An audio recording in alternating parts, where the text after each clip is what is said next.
That's marvelous.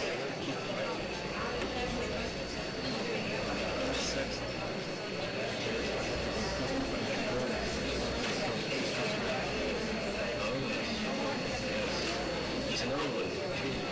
Did you ever look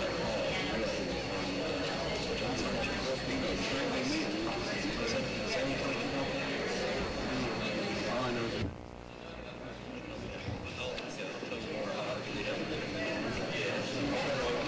yes, they do. They sit down. Yes, I guess we can sit. Order of speaking. Okay. We can have a different screen. It's in the screen.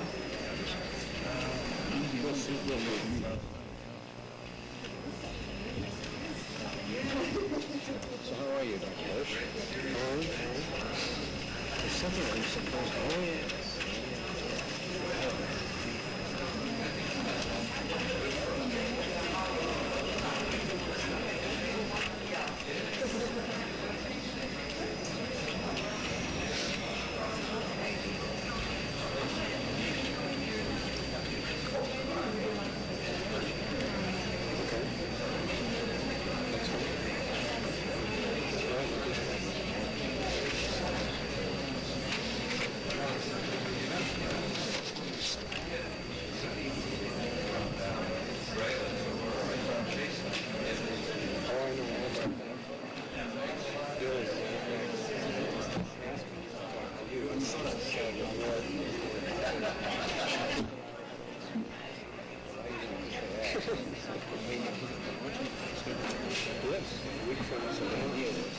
Good evening, ladies and gentlemen.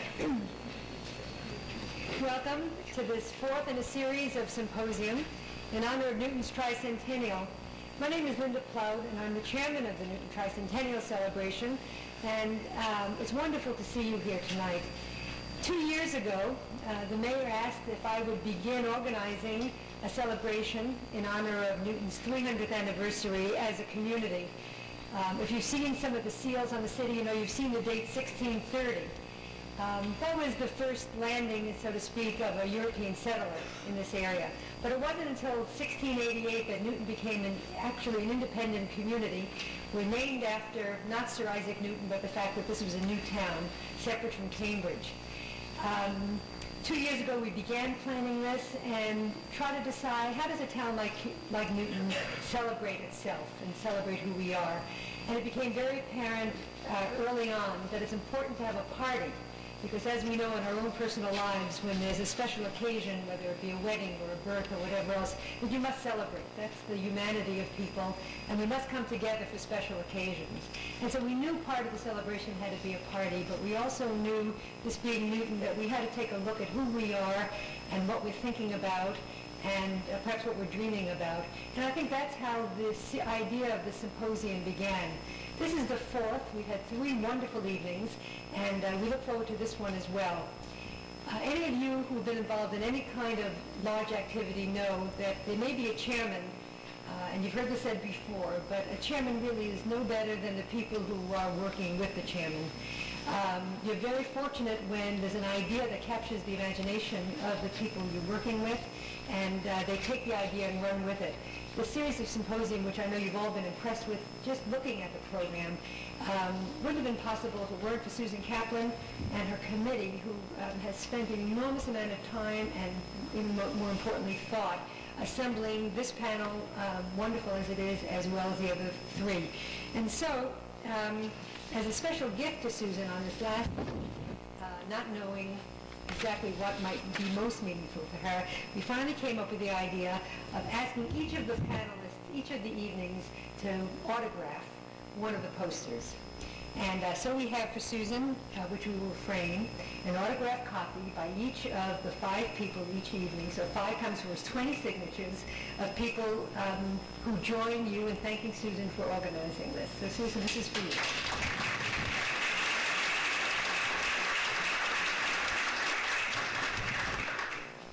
Thank you very much. That's very meaningful, and I appreciate it very much. I'd like to thank my committee because they did really spend a lot of hard work. We started a long time ago and made a lot of decisions, and it's paid off. We thank you very much for coming. We're delighted to see you here, and thank you, Linda. It's been my pleasure to plan this. Our thanks also to our outstanding panelists who will be sharing their research and knowledge on the medical challenge of our time that they are working to solve. Thanks also to Andover Newton Theological School for hosting the series, for Continental Cablevision for taping all 4 nights.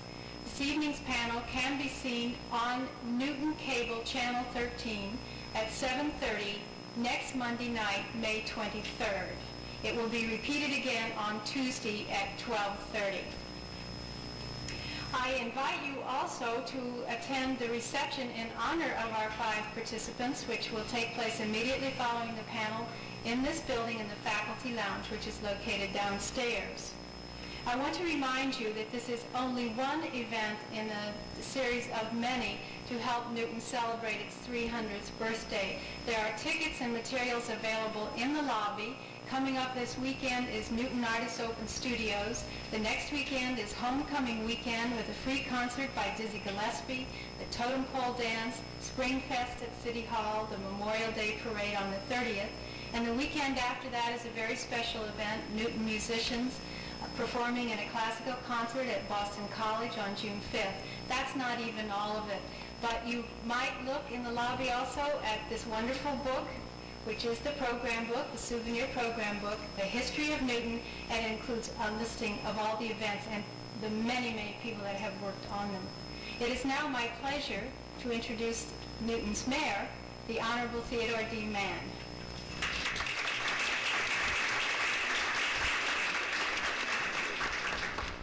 Well, we're indeed blessed to have people like Susan Kaplan to work with, and Linda Plaut for the leadership that she has given us during this period of time. This evening is the climax of our symposium events. I have attended most of these functions, and those that I did not attend, I listened to, watched on cable, and I've been fascinated by several aspects of it. Number one, of course, learning that in Newton we have the presidents of 10 colleges residing within this community. In education, the aura of excellence has dominated the educational scene throughout the country in terms of what Newton students have received in terms of public education. In virtually every field of human endeavor, whether it be the captains of industry, we had here the other day, 2 evenings ago, and we listened to Jack Connors and Dick Smith and Mario Bocabella and Bob Danziger with Hubie Jones moderating one, and Nancy Corman moderating another of the programs. And this evening, we are going to have another event of top flight, not entertainment, but information, in an environment that is most receptive to the kind of learning that has been expressed for so many years in our community, Andover Newton Theological. For a small community, relatively small community of 18 square miles of 83,000 persons, when it snows in the city, one is immediately amazed by the number of doctors who call City Hall to get their streets plowed. Incredible. We've learned that in some parts of the world there's one doctor for every 25,000 residents. In Newton, I have a doctor for every street. And the consequence of that is that every street gets plowed early. Nobody has to wait. And I know as I speak, they'll bear me out. We are fortunate here in Newton in having the Newton-Wellesley Hospital as our own hospital that the Newton people have supported for so many years. And in consortium with the Newton Hospital, to be in the center of medicine in the world, to the Mass General and Boston University and Tufts, we enjoy an unparalleled opportunity to get the best in medicine. We see emerging in our society many kinds of concerns being expressed as parents for the future of our children. We see many trends in medicine that we should pay strict attention to. So what better opportunity do we have here in Newton but to call upon those who have served us so well over the years in providing the best medicine available any place in the world, in the hub of medicine, the greater Newton area. And this opportunity tonight to have the, if I refer to you as giants, refer to somebody as the Lady of the Lake or the Goddess of Water last week, the giants of the medical profession with us here this evening. And I would like at this time to say that if medicine fails, the towers of Andover Newton Theological, with deity prevailing, we have the power of prayer working on the other side. From the heights of Boston College to the spires of the doctor over here of Andover Newton Theological. I'm pleased to introduce to you a good friend, longtime neighbor, and one who has shared so much of what is good in this life with people all over the world, because those who have left this institution have gone all over the world to preach the good things about what life should be all about and what you practice here at this institution. Would you join me in welcoming Reverend George Peck, President of Andover Newton.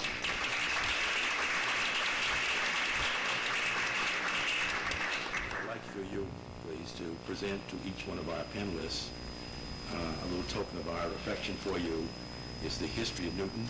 I think you'll find many happy hours reading about it. I have the clergy working with me all the time. Always willing to help the city, sir. Thank you very much. We can test just how effective that power of which the mayor speaks is when we come to commencement on Sunday. If this storm system is still around, then don't bother to turn to us when you have a problem. We are delighted that you're here. It's hard to believe that this is the last of these events, because hosting them has meant a great deal to us at Andover Newton. We've met a lot of new people, made a lot of new friends, because all kinds of folk have discovered this hill for the first time. If you are among those, please do not let this be the last time you visit us. You are more than welcome to wander our grounds, to come to our public events, and to participate in the life of our school. We have been here on this hill since 1825. The Newton side of our tradition, the Andover side, began in Andover, Massachusetts in 1807, and the two schools came together in 1931. There's something peculiarly significant and appropriate about tonight's theme, because in the 1930s on this campus a very important experiment in theological education began when Andover Newton for the first time began to put seminarians into hospitals in order that they might be prepared for ministry to the sick and suffering. That had never been done before in the preparation of people to be pastors of churches. And what was begun on this campus has now become a worldwide phenomenon. All over the world you will find seminaries educating their students partially by putting them into hospitals and supervising them in that program. We began it here, right on this campus, when one of our faculty cooperated with a retired professor from Harvard Medical School in developing such a program. So there's something peculiarly significant about having this distinguished group of panelists here tonight to talk to you about challenges in medicine. We hope you enjoy it, and we hope you'll come back to see us again from time to time here on the Hill. Welcome. Thank you.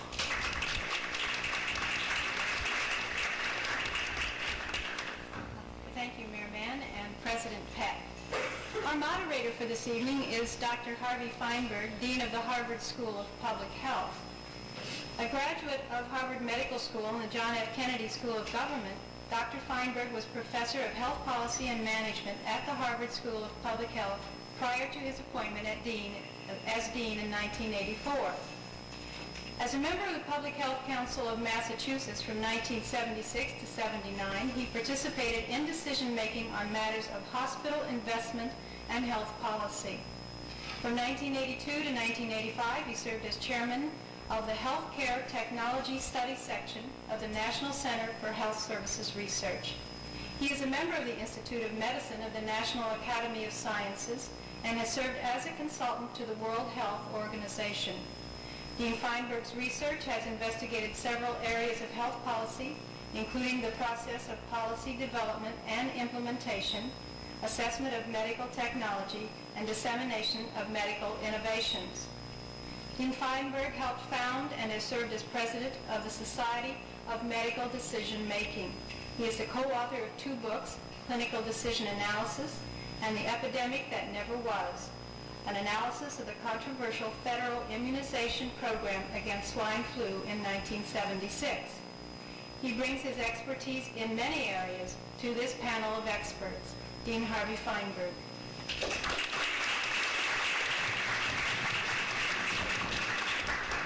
Thank you very much, Susan.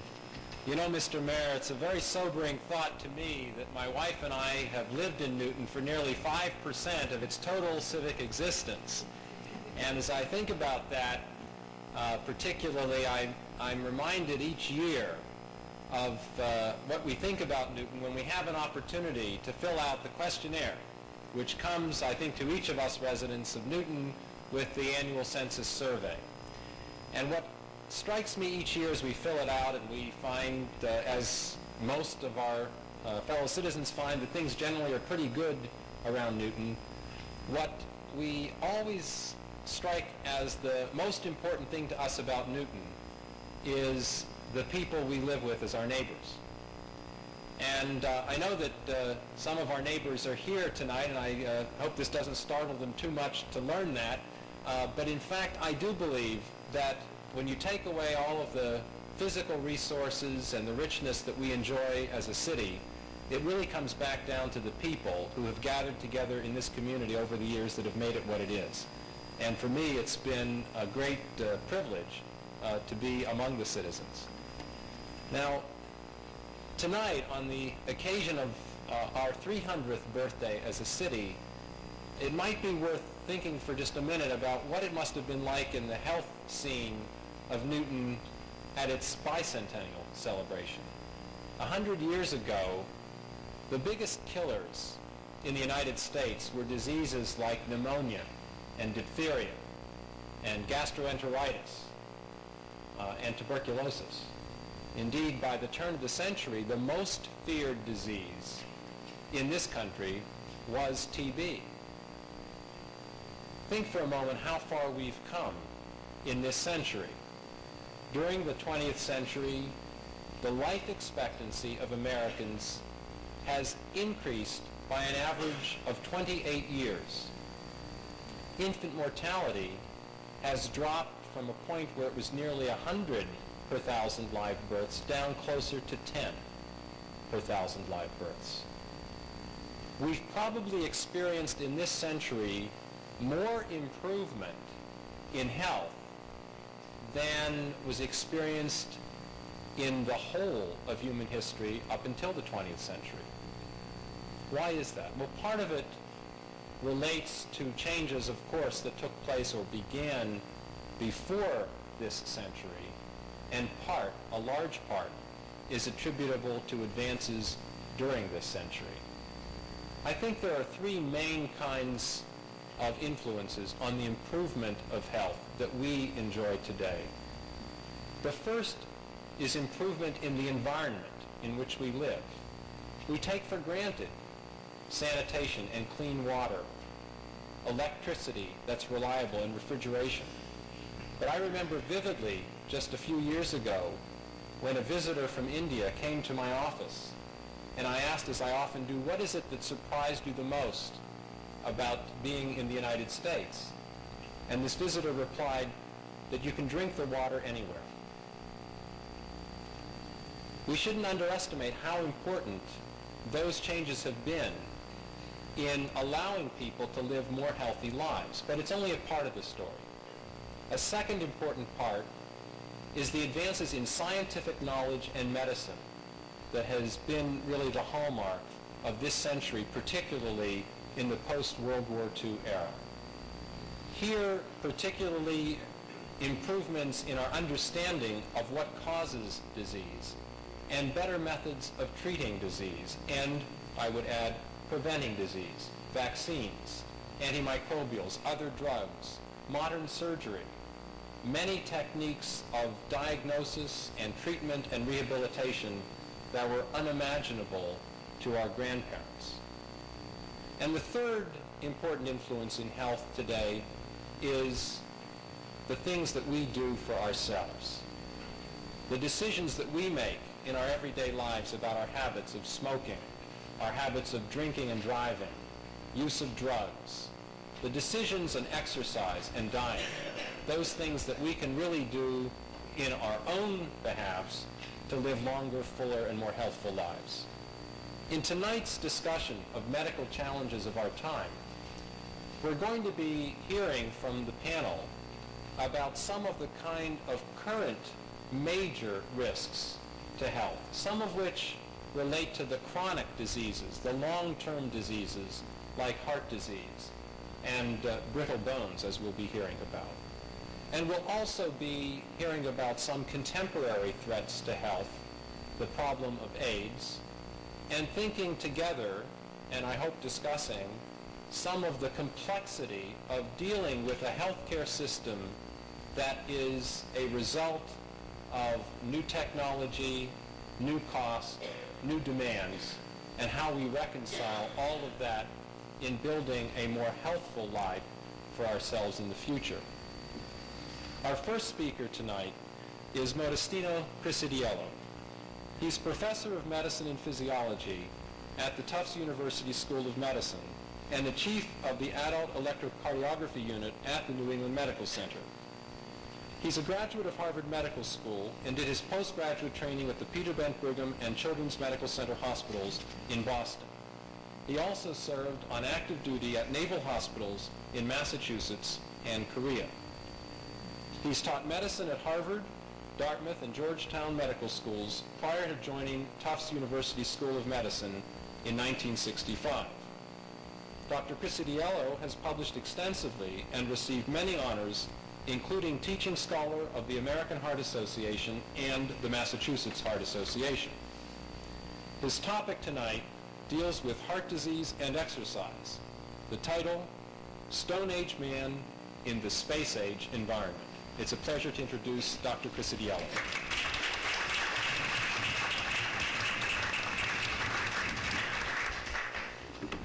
Thank you, Dr. Fineburg.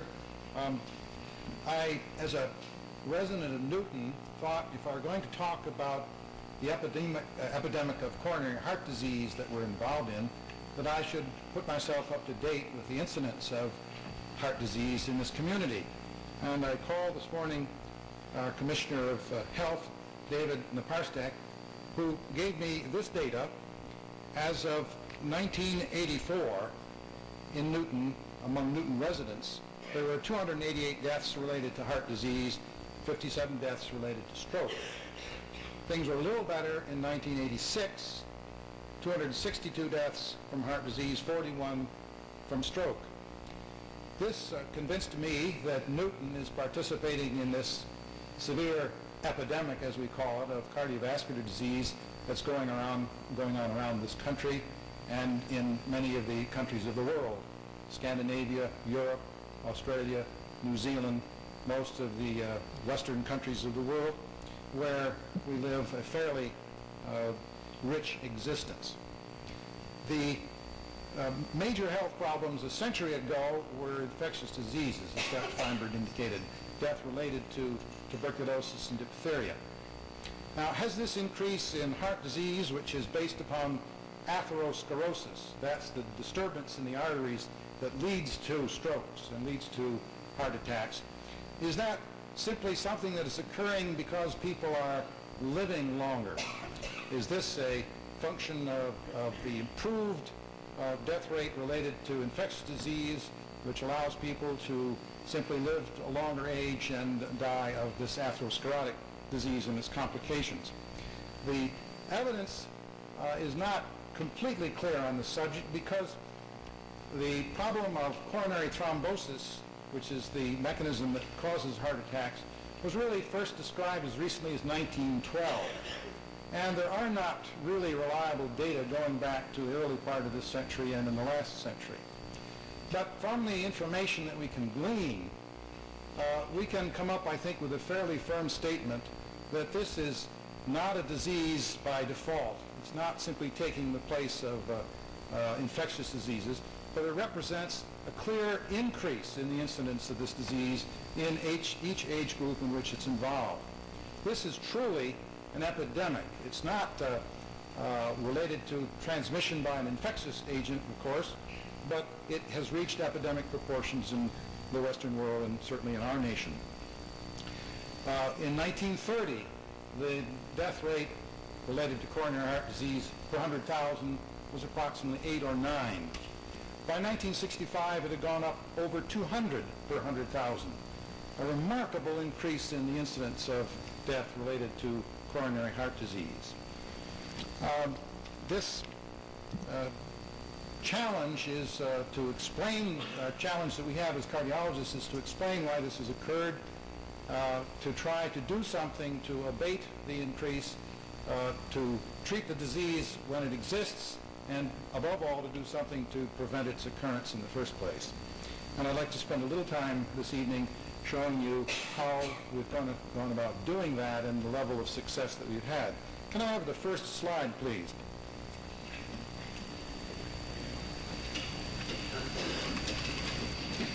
This is simply a graph taken from data from the London Hospital, and it's some of the best evidence available, although it's not striking evidence, of this rate of increase. You can see that in the period 1905 to 1910 on the left-hand side of the graph, the number of autopsies at that hospital which involved patients with coronary thrombosis and heart attacks was very small.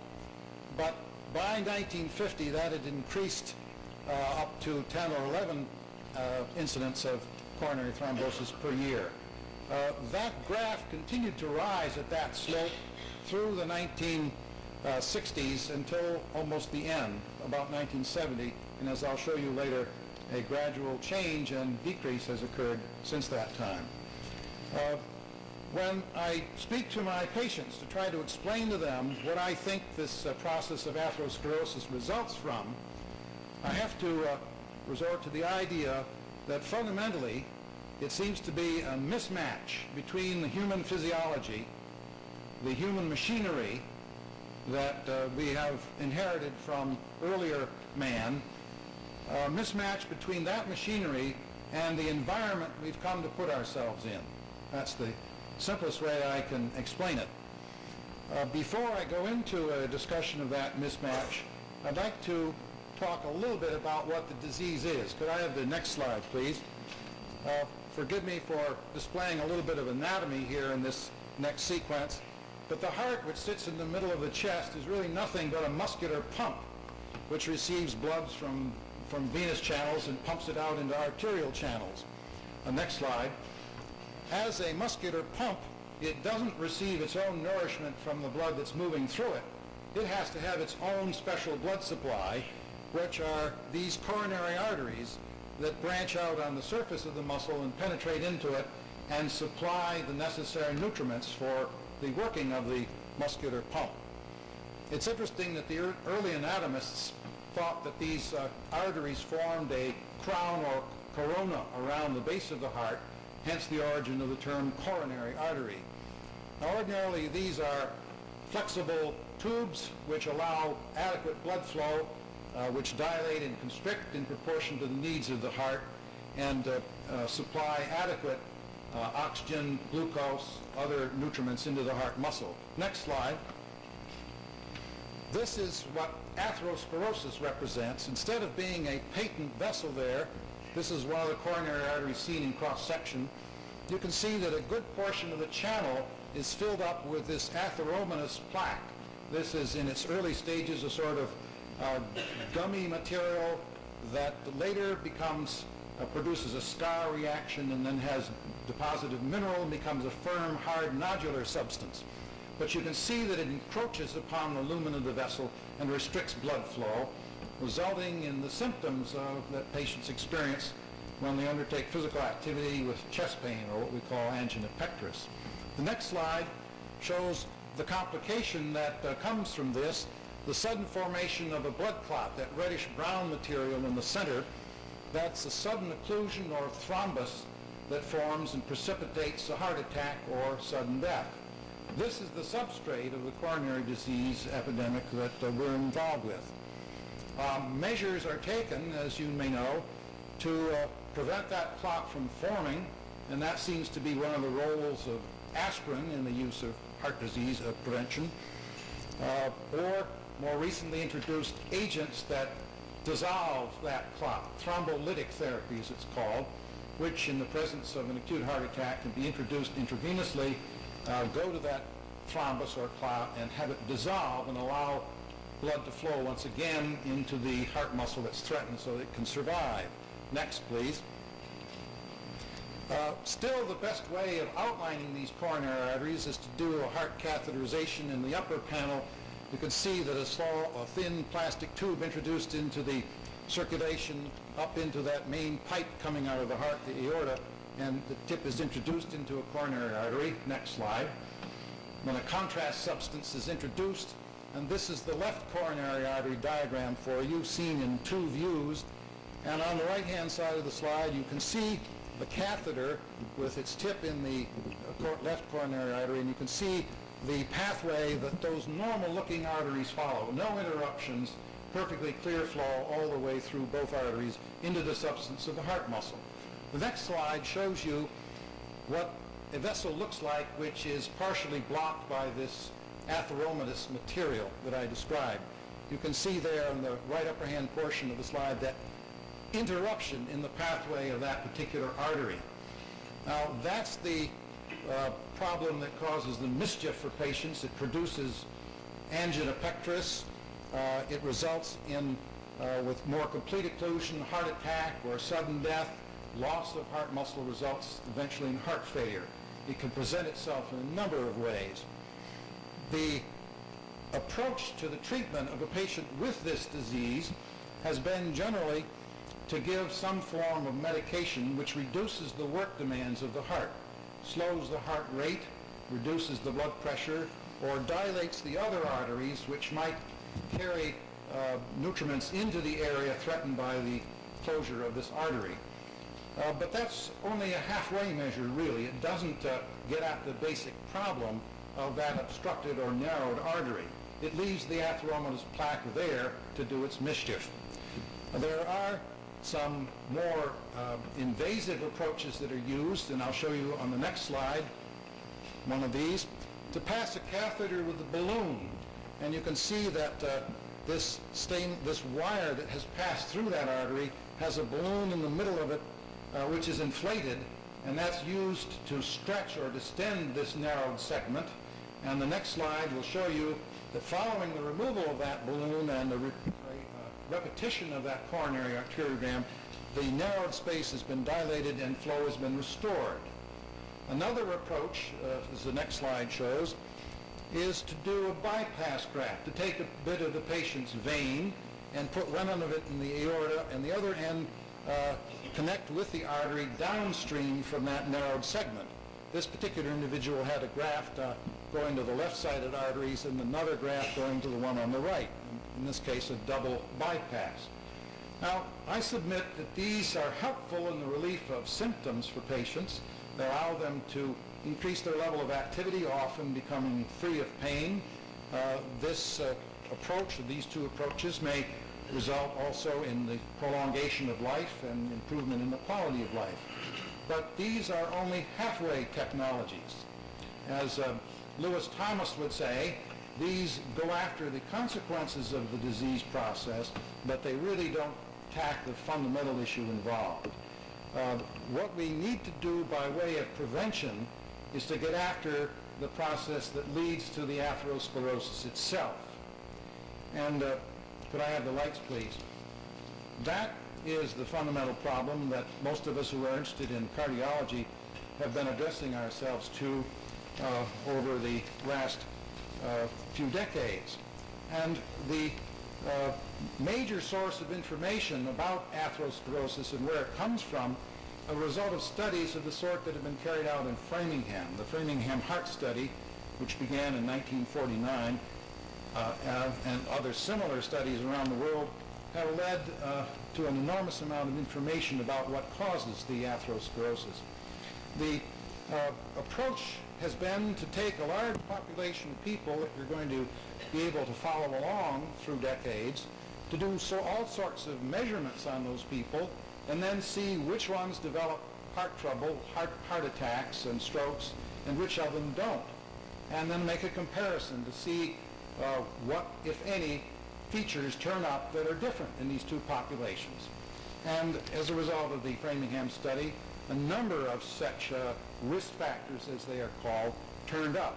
Among them, those people are more likely to have heart attacks and strokes who have high blood pressure, who have high cholesterol levels, who have a high fat intake in their diet, who have diabetes, who have little exercise, who have high cigarette consumption, who have a strong family history of heart disease, who are male, and who are in the older age population.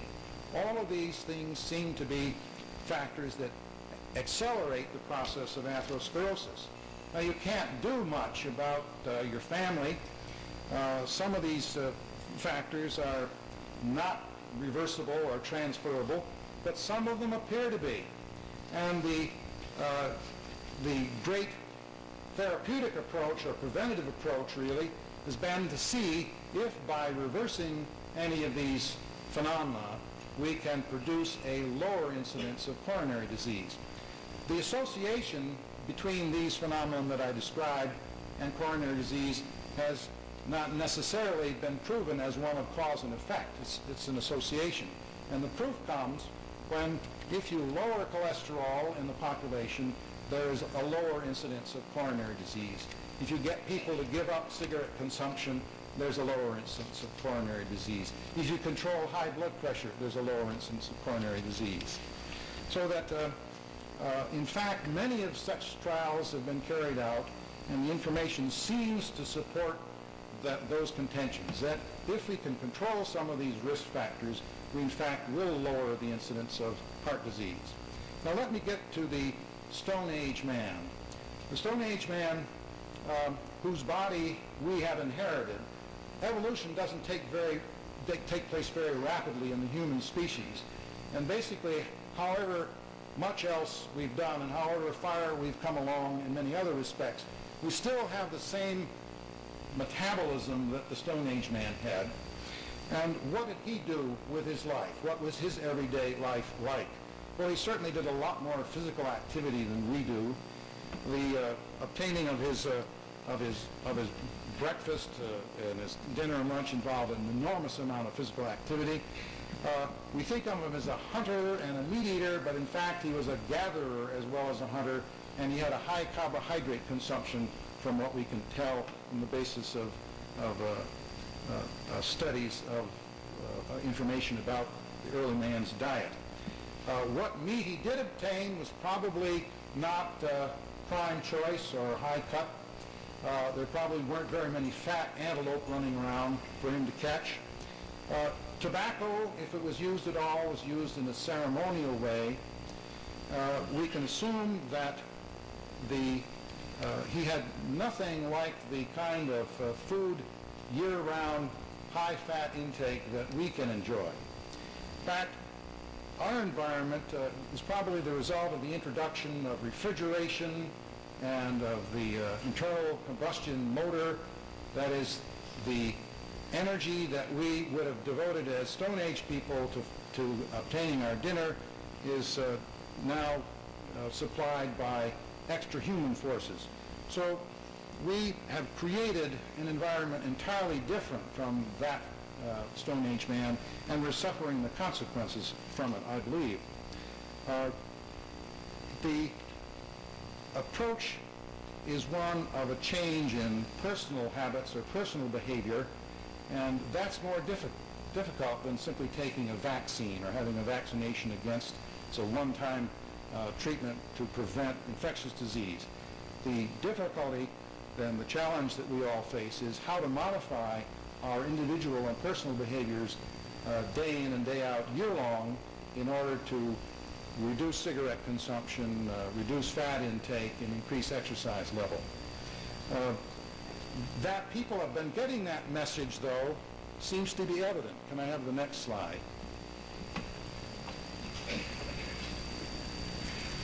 Here are some very encouraging data covering the span from 1970 to 1984, showing a significant decline in the mortality rate related to cardiovascular disease, a striking decline in incidence of death due to stroke.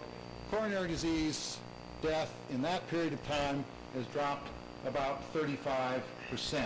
A very significant change over the past 2 decades. The interesting question is, what of these modifications is chiefly responsible for this?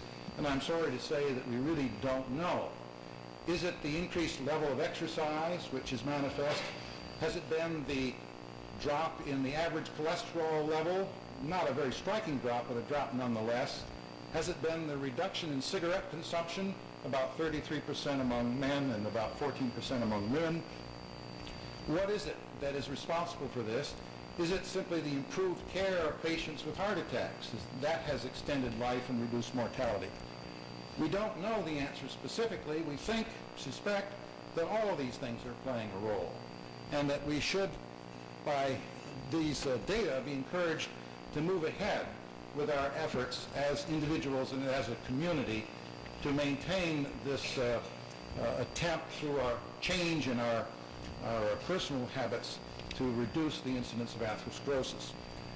Some people have suggested that we ought to have more legislation involved. We ought to attempt through laws to change personal behavior. And the last slide will show you, move on to the next one, please. The last slide shows you one of the problems that's engendered by an attempt to change people's habits through legislation. Through one means or another, however, I think that we can achieve a significant continuing decline in the incidence of coronary heart disease and its consequences through concerted effort as individuals and as a community, and through educational processes involving physicians, hospitals, schools. We can look forward to the day when, say, at our 400th anniversary in Newton, the incidence of coronary heart disease and death related to it will be back down to the level that was there in 1900. Thank you.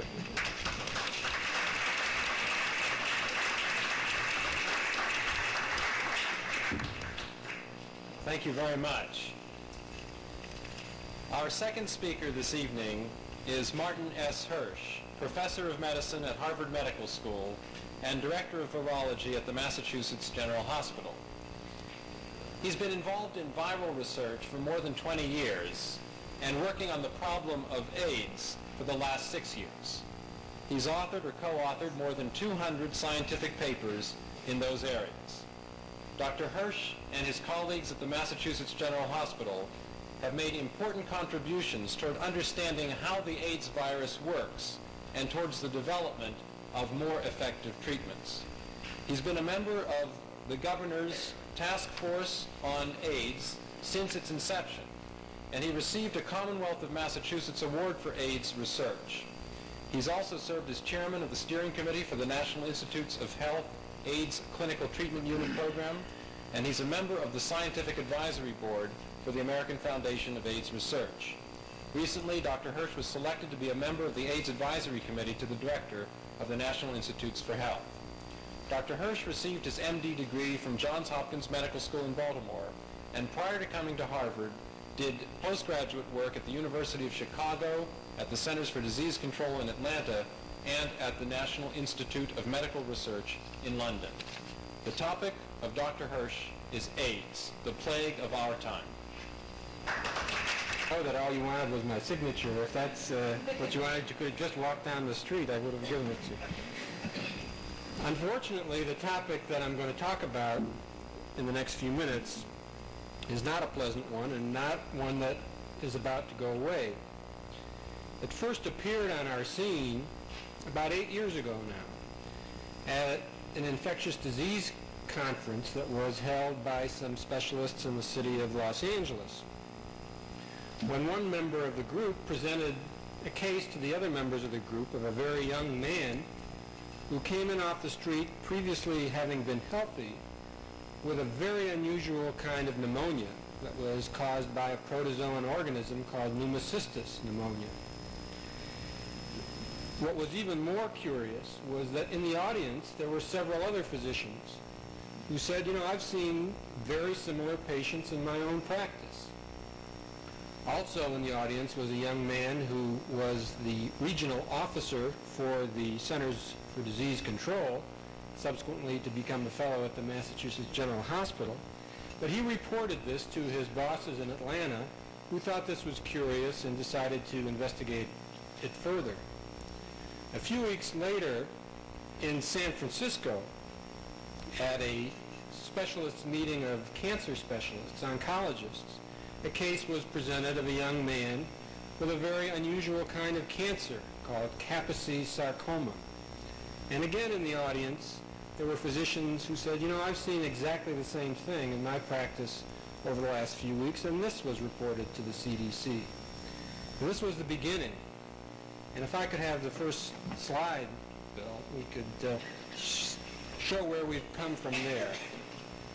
Through 1987, the numbers have continued to increase, and into 1988. In the United States now, we have over 60,000 individuals who have developed AIDS, and about half of these have died already. And the rest of the world, as shown in the white bars, is catching up to us. In Massachusetts, we've had over 1,500 patients with AIDS, and per capita, we are actually one of the highest per capita states in the country. And half of these people have died. It is estimated that in Massachusetts, the numbers of people infected with the AIDS virus is well over 40,000, and nationwide it is somewhere between 1.5 and 2 million, and worldwide it is several-fold higher than that. Can I have the next slide, please? And when we talk about AIDS patients, we're really only talking about the tip of an iceberg, because for every AIDS patient, there are several who have minor forms of infection at that time with fevers or weight loss. And for every such patient, there are many patients who are totally healthy, many of whom don't even know that they are infected. Can I have the next slide? In 1983 and early 1984, the virus was discovered by the French initially, and then people at the NIH, that caused this disease, now known as the human immunodeficiency virus. And reiterating what Harvey said a few minutes ago, if this disease had come along 30 years ago, or even 20 years ago, we wouldn't know now the virus that caused it, because it's only developments in biotechnology that have come about within the last decade that have allowed us to discover and understand this virus. Next slide, please. Now, what is a virus? A virus is really a very simple organism that can't exist on its own. It's a piece of RNA surrounded by a protein coat, and it requires living in human cells for its survival. Unfortunately for us, the cells that this virus has selected are probably the most important cells of the immune system, called T helper lymphocytes. And this virus enters these cells and destroys these types of cells. It also, as we've found out over the last 2 or 3 years, selects cells in the brain. So the other major target of this virus is the brain, and as a result, neurologic and psychiatric diseases are becoming an important component of HIV infection. Can I have the next slide? As I mentioned, the virus gets into cells, as shown there, and can actually destroy them. Let's move on to the next slide. We don't know exactly how the virus got here, but through understanding virus pathogenesis and epidemiology, we now know that the virus has been in Central Africa for many decades. We believe that the virus probably came to the United States through the Caribbean, and that it spread from the United States to Europe, and spread from the United States to Australia and Asia. We also know that there are variants of this virus in Africa which haven't really gotten here yet. And in the yellow area, that shows some of the areas in Africa where this other virus is, HIV-2. Next slide, please. Early on, it became clear that certain populations in this country were at higher risk than others. And that has stood up over the last 7 or 8 years. Homosexual and bisexual men still are the largest single group that has come down with AIDS. But over the past few years, the numbers in intravenous drug users has been expanding at a very alarming rate. And even in the state of Massachusetts, over the past several months, the percentage in IV drug users has gone up dramatically, and in the sex partners of IV drug users. Next slide, please. If you realize that, you can understand why one of the major threats of this epidemic now is to the newborn, because pregnant women who are either IV drug users themselves or the sex partners of IV drug users are the largest source of infection to the newborn. And only within the last few months, the numbers of cases in Massachusetts in women have increased from about 7% to 12%. So the numbers are increasing in women and they're increasing in newborns. And recent figures from Boston City Hospital are truly alarming, that 1 in every 60 newborns at Boston City Hospital is infected with this virus. Next slide, please. The patterns, the epidemiologic patterns of the virus infection and of the illness are changing. So you can see there's a rather simple breakdown as far as race is concerned in the numbers of cases. But if you look at the next slide, you can see that the rate of increase is dramatically higher in those who are black, those who are Hispanic. It is becoming an inner city disease, and this is clear in New York, in Baltimore, and in Boston. And in the next several years, this will become even more so. We can move on to the next slide. A lot of things about this virus are very clear, particularly the routes of transmission. They are sexual in any direction you would like. They are by exposure to blood products, and they are perinatal, from mother to newborn. Next slide, please. The only thing that is spread by casual contact is the hysteria that surrounds AIDS, and there is absolutely no risk by casual contact of transmission of this virus. Next slide, please. Now, I've talked a little bit about what the virus does to the host now. Can the host fight back? And I think this is where we are learning the most and can be somewhat encouraged about the long-range future. We know that people who are infected make antibodies and they make killer lymphocytes that try to destroy the virus. Next slide. And we will try to utilize this to make a vaccine against the virus as we have against so many other viruses, including polio, measles, mumps, smallpox, and the rest. But this depends on identifying parts of the virus that stimulate a host immune response. It depends on immunizing appropriate animals, and the only appropriate laboratory animal we have at the present time is a chimpanzee.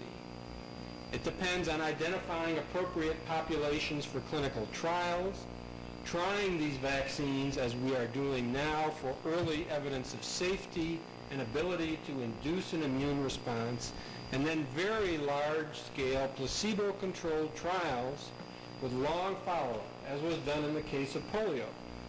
This infection is going to be much more complicated than polio because it takes so long before people get ill.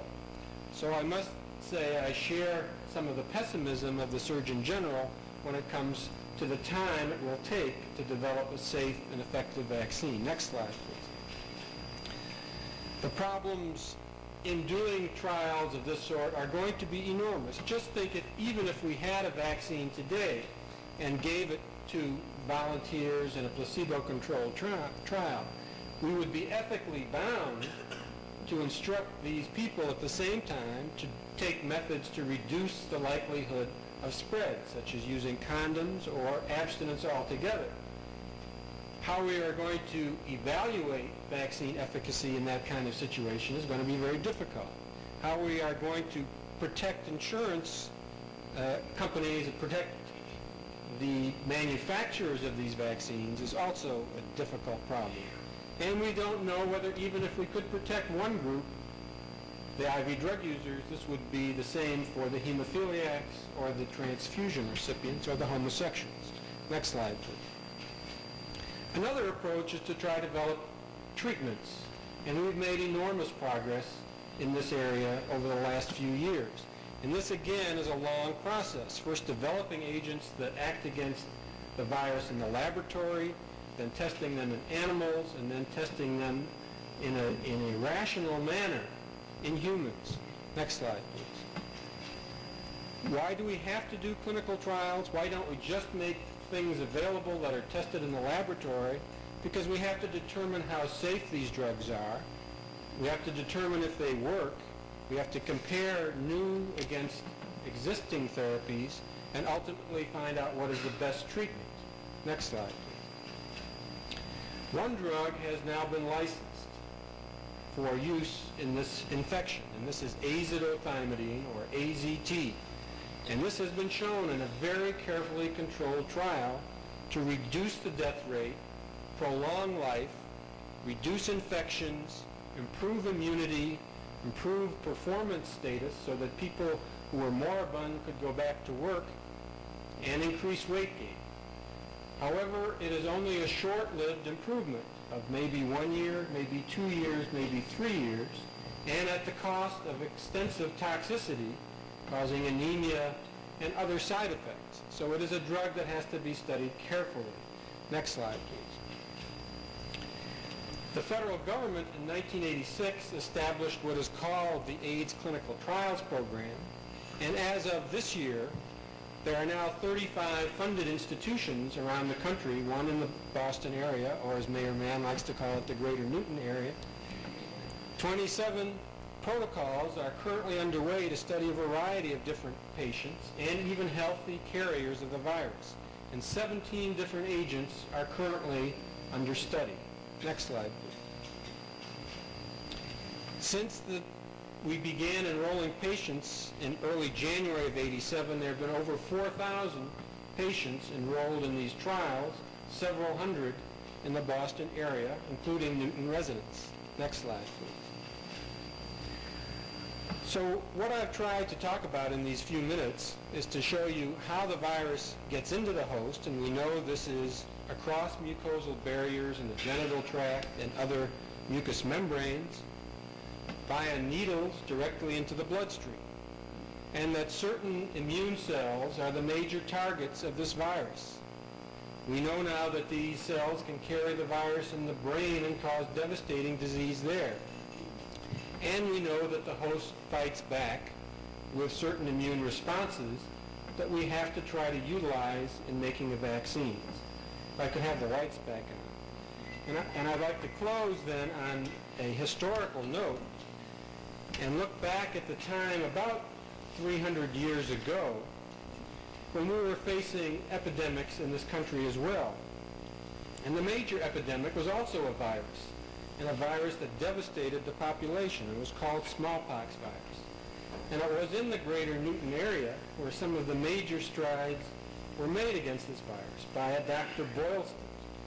And in 1721, when an expected epidemic was to come, Dr. Boylston talked to his good friend, the Reverend Cotton Mather. And Cotton Mather told him what a slave had told him. And the slave had told him that back in Africa, they had practiced a process that helped avoid the smallpox. They took the pox from one individual and rubbed it into the skin of another, and that would protect that person against smallpox. So Dr. Boylston did that, and he actually helped abort an epidemic in 1722, and the process that was then called variolation was extended later in the century and called vaccination, and over the next 200 years led to the eradication of smallpox from the globe. And the last case of smallpox seen in the wild in the world was in October of 1967. And since that time, 77. And since that time, there hasn't been another case of smallpox in the world.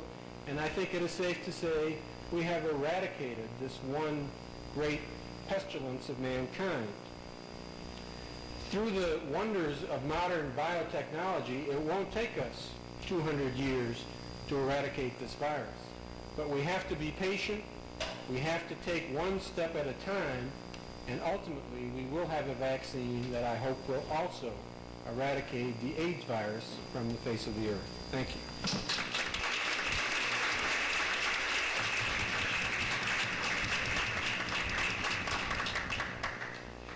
Thank you very much. We're going to be turning now from a very frightening problem to one that is a very pervasive problem, especially if you are, shall we say, of the female persuasion.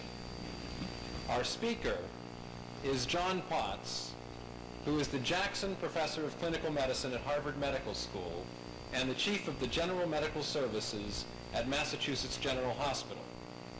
After receiving a medical degree from the University of Pennsylvania in Philadelphia, Dr. Potts did postdoctoral training at Massachusetts General Hospital and at the National Heart Institute in Bethesda, Maryland.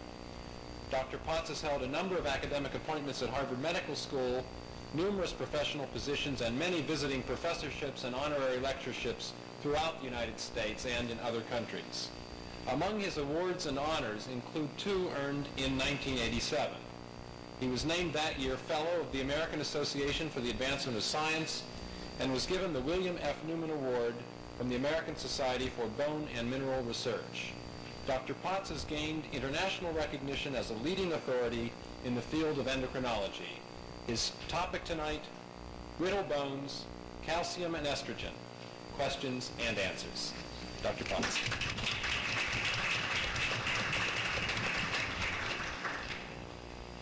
Thank you very much, Dr. Fineburg. This is a very interesting evening for those of us who live and work in Newton to share with our fellow citizens a number of these grave medical problems that you've been hearing about. And I think Dr. Fineburg introduced this topic appropriately when we see that in our first speaker we heard about a disease which is still a principal killer, heart disease, but about which we are beginning to make some important progress. We hear about AIDS, which is so frightening and so worrying to all of our population, which is just on the rise, and the full burden of the human tragedy and the economic and medical consequences, unfortunately, lies before us, at the same time that the race in medicine is trying to stop it. Now, the disease that I'm talking about this evening, osteoporosis, or brittle bones, is indeed an illness, a problem that is very extensive throughout our society. It affects both men and women, but particularly women. And I think it is a disease which has gained a great deal of public attention.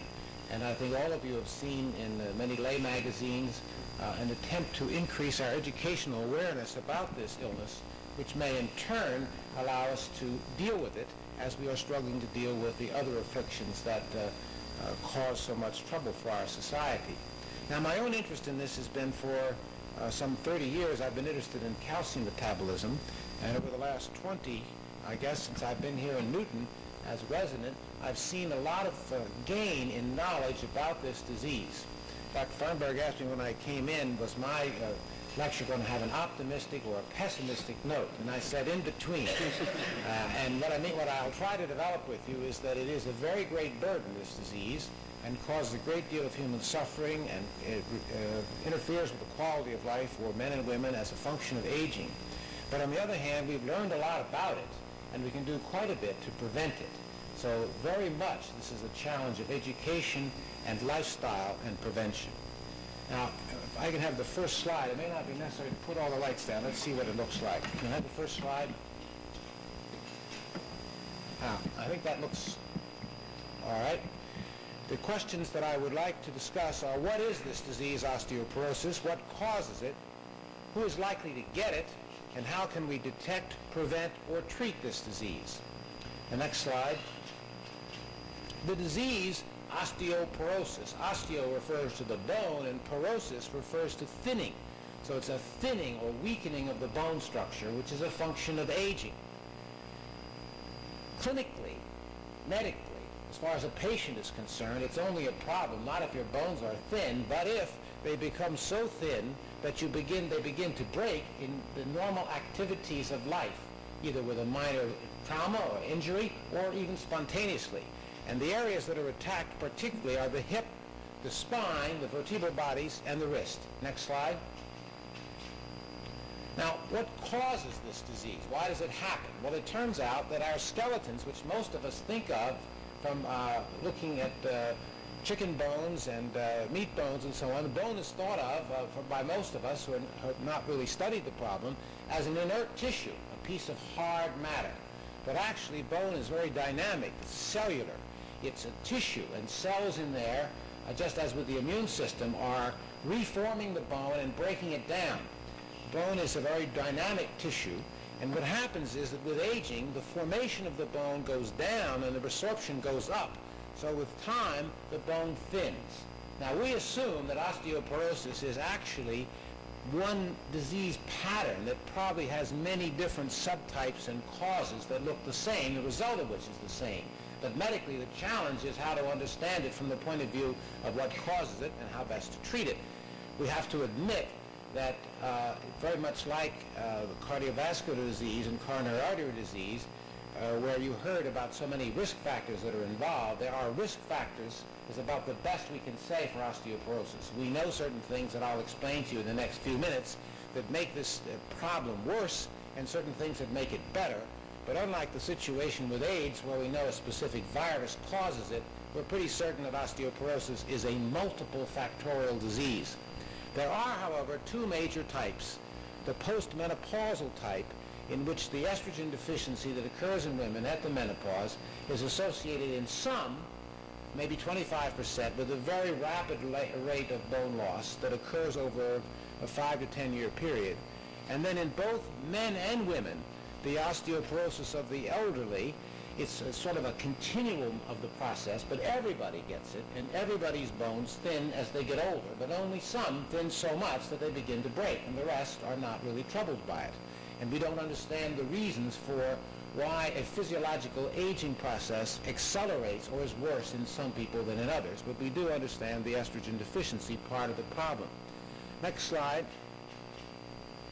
Now, this is just to remind you of the complexity of our skeletons. Here we see the skull, the long bones of the legs and arms. You see the spinal column. These bones, as I'm emphasizing, that one thinks of as firm tissue, are actually a marvel of mechanical ingenuity that has evolved over evolution. They're not solid. You remember that when you break open a ham bone, the interior part of the bone is much more hollow and has a thinner kind of structure in it where the marrow is. And what bones are a remarkable compromise between strength and lightness. If our bones were solid, we'd hardly be able to move. If they weren't strong, we would not be able to run or to bear weight. So it's a compromise, which is a slowly evolved tissue, which, next slide, when you look at it in cross-section, here you see a picture of our hip bone, and you can see in the center a fine fibrillar pattern, and on the outside, thicker bone. So the outside is like an eggshell, cortical bone, and the inside is thinner bone with a lot of air spaces and marrow spaces in it, which actually accomplish this beautiful mechanical strength, yet lightness. Now, next slide. With time, as you see in these 4 vertebral bodies, which were taken from women who died of other causes and were examined. This is the spinal bodies in cross-section, beginning in the upper left with a young woman, age 20, and in the lower right, a woman age 80. And what you can see is that the interior portion of the bone is disappearing as a function of age. This is typical of what happens in everyone. And unfortunately, the bone in the lower right is so much thinned out in the middle that it no longer has the proper mechanical properties to support weight. And next slide, what happens is dramatically illustrated on this picture. We see a normal vertebral body on the right, and the one that I showed you on the lower right in the preceding slide now collapses. It crushes in, and until it occupies a smaller space. Now it doesn't collapse any further, but in the meantime the person has suffered very severe pain in the back, and has this can happen with one vertebral body after another, like an accordion, over a period of some years, leading to the severe deformities that we see in some elderly women or men bent over, a so-called kyphosis, a bent forward posture. It also accounts for the breaking so easily of the hip, a great curse in older patients, both men and women, and for easy fracture of the wrist and other bones. Next slide. Now, who is most likely to get osteoporosis? Well, in fact, millions of people in the United States, unfortunately, maybe 15 to 20 million people, it's estimated, have osteoporosis, meaning that they break one or two bones at least, and some have it much more severely, breaking many bones. The populations at particular risk are women in the 55 to 65 age period after the menopause. A certain fraction, maybe 20% of women, enter their early 60s with a skeleton which maybe has lost 30 or 40% of its mass over a 6 or 7 year period, and they're likely to begin to break bones very rapidly. Others, for reasons that we don't understand, tolerate the deficiency of estrogen and don't have that accelerated failure of the bone. They don't lose the bone so fast. But both women and men, as they get older, have a second kind of a slower process, an age-dependent weakening of the bone, which is severe in women even if they've gotten past the menopause without the estrogen-deficient problem, becomes severe in them in the 70s, and in men increasing in the 80s. It's estimated that as you get up toward the 80s, that something like 25% of the population will have suffered a hip fracture at about age 85, it's projected. It's just a progressive thinning of the bone, a weakening of the bone, which we want to understand better, prevent, stop. Next slide. Now, the first problem is, how do you know if you have osteoporosis? If the bone is just thinning, it doesn't hurt, there's nothing you can see, and conventional x-rays don't tell you enough as to whether the bone is thinning and becoming weaker. When I was first interested in this field, studying calcium metabolism, say 15 or 20 years ago, one of the most frustrating things was there was no way of telling in a sensible or meaningful way whether someone's bones were actually thinning until they first began to break, which is much too late. In the last 3 or 4 years, there's been a remarkable development of what are called non-invasive methods of measuring bone mass, meaning some very fancy new types of X-ray machines, not the conventional type of X-ray, which have enough power and precision to measure accurately just how much calcium is present in those bones and how much bone there is. And one can follow a person over time and determine whether the bones are thinning rapidly or not. If a person, say in the age 55, a woman who just had menopause, is followed by one of these techniques of so-called photon densitometry or CAT scan, if the bones are weakening rapidly, you can tell it by serial measurements, which can be arranged by a physician or in the hospital, and then you could be prepared to do something to prevent that if you knew that it was happening at an accelerated rate, putting that person at increased risk. The only way we used to be able to do it were so-called invasive methods, which were painful and complicated, like taking a piece of the bone by biopsy, and that was so unacceptable for most people that they wouldn't do it unless they knew they had a problem. We had no public health method of surveillance, of early detection. Why is it important to detect it? Next slide. Well, let me first show you in 1 or 2 illustrations what these are like. This is so-called dual beam photon densitometry. The person lies on the table, and a scanning machine, which is of a special type of X-ray, is able to take a picture which you can see the operator of the machine looking at, which shows the spine in cross-section. It's now possible to measure the total body calcium content in this manner. Next slide. You can see a picture of a person here, and the skeleton shown on the left-hand side, and the rest of the numbers are unimportant, but it's the readout that tells how much calcium is there and how strong the bones are. Next slide. So, if one finds that a person is losing bone at an accelerated rate, either as a function of advanced age or more particularly in women in the decade of the 50s and early 60s, there are some things that could be done to stop it. There are two main therapeutic weapons, three, I guess. Exercise, not listed here, is generally believed to be beneficial. But that is, those people that are active and healthy throughout their life are likely to have a slightly stronger bone mass. But the main things are higher calcium intake, because it seems that people take less calcium as they get older. Calcium is the principal component of the bone. And if you take a high calcium diet, in women, particularly after the age of 50, it's now recommended that 1.5 grams of calcium be taken a day, which is the equivalent of 1.5 quarts of milk, but usually provided as pills, so you don't have to take the milk, which many people are intolerant of. That, over many years, is quite safe and is moderately protective against bone loss, particularly that occurs not at the menopause, when you're estrogen dependent, which it doesn't protect against very well, but later on, in the 60s and 70s, both men and women. More dramatically, estrogen replacement, giving estrogen to women after the menopause, is highly protective and absolutely stops that rapid bone loss. The reason that physicians do not recommend to the population as a whole to take the estrogen cyclical therapy after menopause, however, is we're still very worried about the possibility that it may not be completely safe.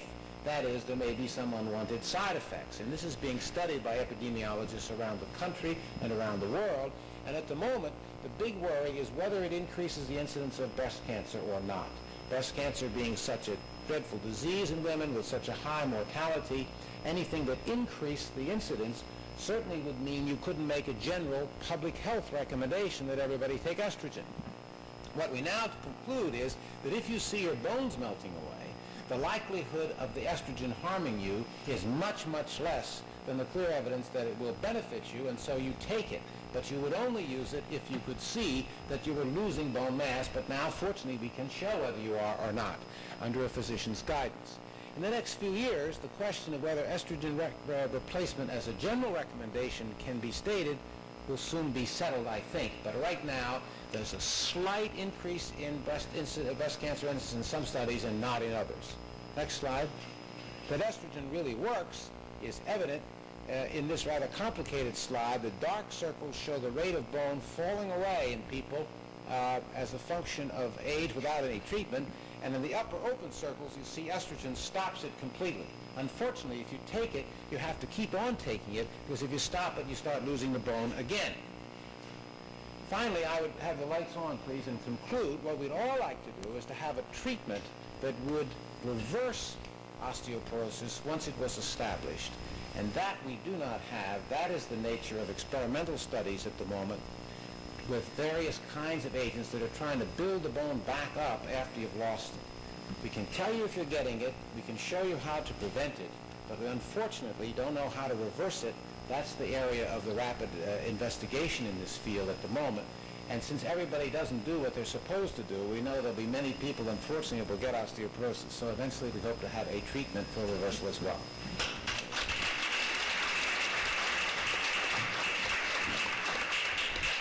Thank you very much. Our cleanup speaker this evening is Charlotte Yeh, MD, who's the chief of the emergency department at Newton-Wellesley Hospital and the immediate past president of the Massachusetts chapter of the American College of Emergency Physicians. Dr. Yeh is a leading proponent of seatbelt usage in Massachusetts, and she's president of the Massachusetts Passenger Safety Association and a board member of the Massachusetts Seatbelt Coalition. In 1986, she received Individual of the Year Award for outstanding achievements in the field of occupant protection for the citizens of Massachusetts, and the next year, she received the 1987 Massachusetts Emergency Medical Services Leadership Award. Dr. Yeh recently completed a study at the Newton-Wellesley Hospital which showed that motorists who do not use seat belts tend to have more serious and costlier injuries in vehicular accidents than do those who use their seat belts. So if there's at least one message we take home from this evening, let's use our seatbelts as we drive home. Dr. Yeh is a graduate of the Northwestern Medical School of Chicago and received training in emergency medicine at the University of California, Los Angeles. She's assistant professor of community health at the Tufts University School of Medicine. Dr. Yeh is going to be talking to us about the predicament that all of us, doctors and patients alike, find ourselves in the contemporary health scene. Her subject, freedom of choice when you need it most, the crisis in American healthcare. Dr. Yeh.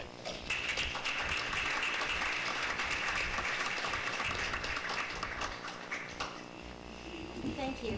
I am truly, truly honored to be able to speak before you today. And even though I don't live in Newton, having worked here for the past 8 years, it's a very, very special place for me. And I can tell you, I feel like I've had a small part in contributing to the health care of this community. I don't know if you're all aware of it, but 5 years ago, we had in Newton the very first full 24-hour-a-day, 7-day-a-week paramedic service in the entire state of Massachusetts, thanks to the help of your mayor, Mayor Mann, and the chief of police, Chief Quinn, and the work that we all put together. And I can't tell you how gratifying it was when just last year one of your Newton residents came up to me in the emergency department and said, thanks, you know, the paramedics had saved his life a number of years ago, and he's now continuing to enjoy a fruitful and productive life. So I want to thank you for the opportunity to work here and to be with you tonight. Anyways, as you've heard from Dr. Fineburg and our many panelists here, medicine has really come a long way in our lifetime as well as over the last 300 years. Our life expectancy has increased to age 75, a 50% increase. We can, transplant hearts and livers and lungs, kidneys, things that would have been unthinkable years ago. And literally, we can grasp people back. Literally, we can grasp people back from the jaws of death through the advances in cardiopulmonary resuscitation, CPR, and paramedic services, etc. It's really remarkable how far we've come. And nowadays, we even have drugs that we're investigating and now clinically using to dissolve the clots that are causing those heart attacks that you've heard about earlier tonight. But I can tell you, for all these wonderful things that are happening, that I'm really worried that as we move from the 80s and progress to the 90s and the years ahead, that we're not going to be able to continue these achievements, and that really we might not be able to provide the kind of care that you're having, the kind of research that you've heard about tonight, that we can continue to progress in the future.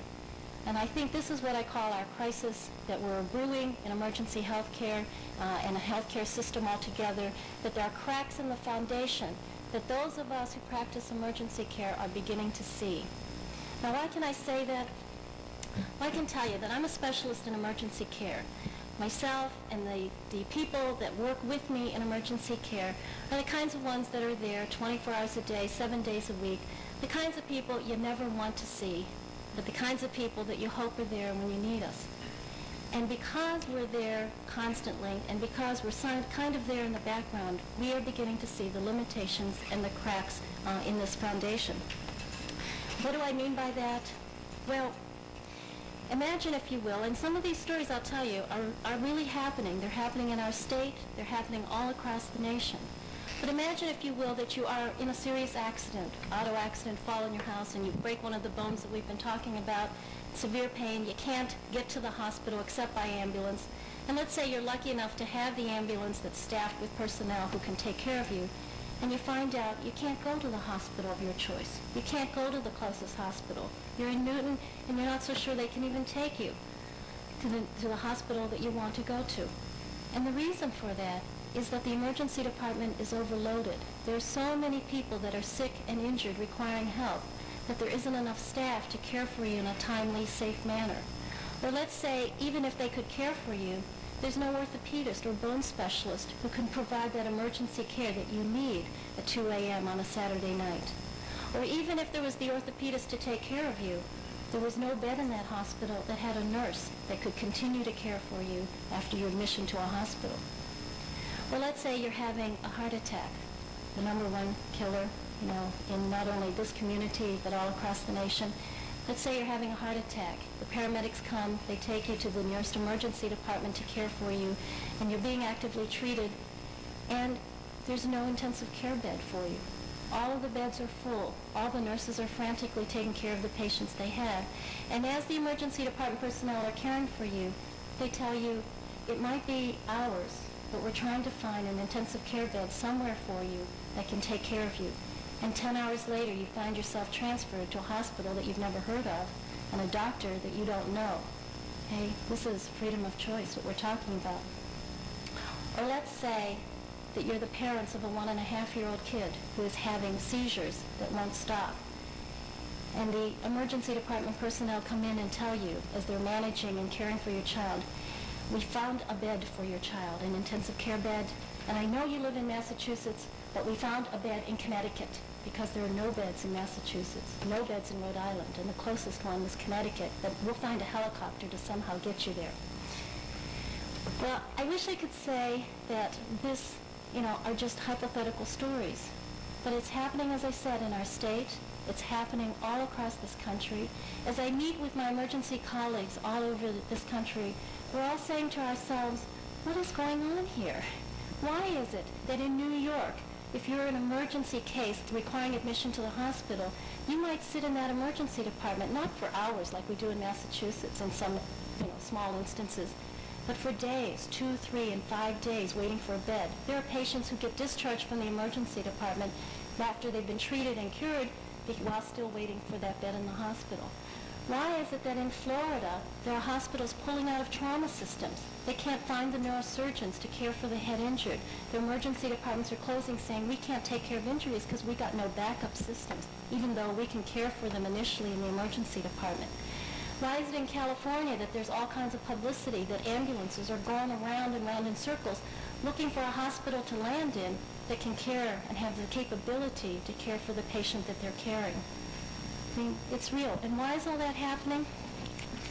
I think it's happening, and again, this is from my perspective as an emergency physician who's just there on the day-to-day front lines, if you will. I think it's happening because there's really a mismatch of the resources that are allocated now available for health care versus the demands and the needs and the expectations that we as society are giving. The gross national product has a percentage of healthcare expenditures has grown 23% from 1980 to 1987. It's now about 11% from 9% in 1980. It's predicted by experts that if we continue the kind of healthcare expenditure curve that we're on, it could be as high as 15 to 16%. Now the government, regulators, legislators, I don't like all this expenditure because it means less money for housing, less money for all kinds of other health and social programs and defense, et cetera, et cetera. So they're trying to cut back on healthcare expenditures, and they're saying spend less, let's be more cost effective, let's do a lot of cost containment. And that's been going on over a number of years, so that the payments to Medicaid and Medicare have been gradually decreasing and trying to reduce that total pie. In addition, it's not just the government, but the private sector. Business and industry are worried about how much money they're spending on health care. And granted, they're doing some really excellent things towards preventive programs in the workplace to try and keep their workers productive and healthy. But despite that, in 1965, insurance companies and Blue Cross Blue Shield paid about 95% of all health care payment expenditures. Now it's only about 55% because a lot of business and industry are now self-insured. It's going to managed health plans, et cetera. And they're all pushing for cost containment. Let's not spend too much. We've got too many excess beds. We really, want to look at how we're spending our money in health care. All kinds of programs have developed, from gatekeepers, you might have heard that term, which is where your primary care physician decides whether or not you have an emergency, decides whether or not you need specialist care, or whether a primary care physician should be able to handle the job. Second opinions are required, and there's lots of publicity about unnecessary tests, unnecessary surgeries, unnecessary, scanning, et cetera, that's being done. And all of that, to some extent, is true, and I think it's good that we really look at the cost-effective benefit of what we're doing. But on the other hand, in the same economic climate where we're talking about dollar mentality, let's talk about how much things cost, At the same time, we're running short on resources. There aren't enough nurses out there. There aren't enough pharmacists. There aren't enough technicians. There aren't enough IV nurses. There aren't enough secretaries even in the hospitals or healthcare industry. It's estimated that there's about an 11% chronic vacancy rate of nurses in this state. And more particularly in the nurses that take care of patients in the hospital, the medical surgical beds, the intensive care beds, the rehabilitation beds. The growth of vacancies has really grown from, say 14% to 16% just in the last 7 months. That there's a chronic shortage of nurses, and that's why when we have these sick people in the emergency department, we can't find a bed, not because the bed's not there, but because there aren't people to man them. And it's particularly in the people who are sicker, who are the elderly, who require 24-hour care. And why is that happening? Well, I think part of it is that salaries are lower, wages are lower for nursing and healthcare personnel. We're certainly in a very low unemployment situation, so that the healthcare industry has to compete, but can't compete because of all the governmental regulatory changes that have occurred. And I think in a large part, women are not going into nursing because there's so many other job opportunities available to nursing ever since the women's movement. In addition to the short, and I can tell you for emergency physicians, there have been some 40 to 60 openings for emergency physicians in the state for the last 3 years. And there are only 100 emergency departments in the whole state as it stands. So that there is shortages of that. And if you talk to emergency physicians, they're worried about the supply of orthopedists, neurosurgeons, vascular surgeons, plastic surgeons, hand surgeons, you name it. We're worried about whether or not there's going to be enough to care for the emergency needs of our population. Now, if you couple the limited financial resources and the limited human resources that we have available to provide care, you also have to look at the increasing demands that are being placed on the medical profession as a whole. The population is getting older. The baby boomers, they're currently 1/3 of our population, and every single day that goes by, we're getting older. They figure that in the 1990s, about 13% of our patient is going to be over 65. The growth in that elderly population, the over 65, has been like 49% in the last 15 years. If that's the case, why are we so concerned? Because as you get older, granted, you are going to have more and more health problems that are chronic health problems that are going to require need. It's estimated that 4 out of every 5 persons that's over 65 has some kind of chronic health problem that deserves care. It's not just that we're getting older, but people are getting sicker. You hear about the AIDS epidemic, and how scared we are, and how the numbers have grown astronomically, and these people are sicker, requiring intensive care. At the same time, we have a lot of technological advances that are prolonging life, that are making people live longer, that are caring for people that in the past might have died. So we're taking care of sicker people, more people, older people, and there's just not necessarily enough facilities to go around. So what does all this mean? I think it also means that we're going to have to balance what the economic costs and the monies and the human resources against what our expectations are. Right now, we've grown up in a wonderful golden era. We know medicine can cure things. We know that there's a future. We will cure AIDS. We're going to solve osteoporosis. We're going to manage heart disease. But it's going to cost a lot of money. And can we really afford to spend it? I can tell you, as an emergency specialist, I trained and I grew up and I've been dedicated to saving lives and saving the quality of life. But I can't do it alone. I can't do it without my backup colleagues in medicine, without the hospital support systems, without the resources. I don't know if you're aware, but if you were involved in a serious accident and had serious injuries, do you realize it takes 200 people to take care of you, between the doctors, the nurses, the technicians, the respiratory therapists, the blood bank workers, et cetera, et cetera. Now, it's got to come from somewhere. Therefore, as I see it, our biggest challenge for the future, and these are all serious challenges that you've heard about tonight, but our biggest overall philosophical challenge is, what do we really want as a society? Do we want access to care for all people all the time? Do we want universal health insurance so everyone who has a right to health care is going to get health care when they want it? Are we going to continue what I call our sort of McDonald generation temperament, where we want instant response now? I don't want to wait in lines. If I have an emergency, I want it now. I don't want to wait behind everybody else, because we're in the business of fast food service. We want the very best. If it's my mother, my father, my child that gets involved, I want every test done to make sure that they don't have some serious, awesome disease. And we ask that of our physicians and our medical professions. I know that it's not really cost effective to do that CAT scan, but I'd like to have it because I need it for peace of mind. Do we want to have the choice of what physician, what hospital that you want? Or do we really want to ration health care? And if you balance all of these moral needs, these ethical needs, the things that we're used to having now, against how much it might cost us in the future, maybe we really don't want to spend the money, and therefore we ought to change our expectations, and we'll do the most good for most people most of the time, and those people that are out on the fringes of that bell-shaped curve, it's just, society can't afford them. We might be like England, where it takes 2, 3, and 5 years to have your gallbladder or your hernia repaired. Or we might be like China, where it was a few years ago, where they don't really have intensive care units. Their feeling is, we've got this big population. We're going to spend our money towards making people productive for society. Why should we be saving all these people that are going to be chronically ill and chronically a drain on our society?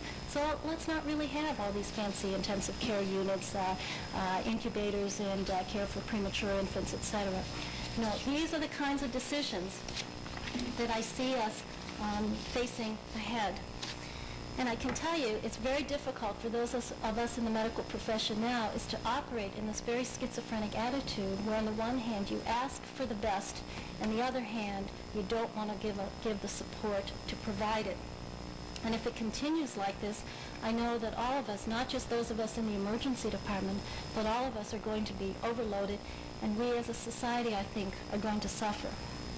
Our challenge then, which I lay to you, now 300 years into the history of Newton, and as we look ahead to the future, is that we need to have some kind of a national health policy that takes into account not only the economic costs of health care, but what do we place as values in our society on the health needs of all of us. And I don't mean to leave on a pessimistic note, but we sure have come a long way, and I'd like to see us continue forward. Thank you very much.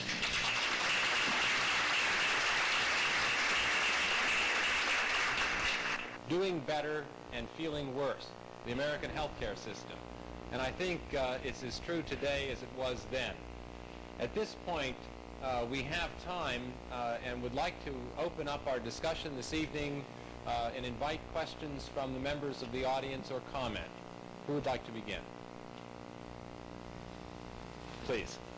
I'd like to ask Dr. Potts, what is the current thinking on the combination of estrogen and progesterone as regards breast cancer?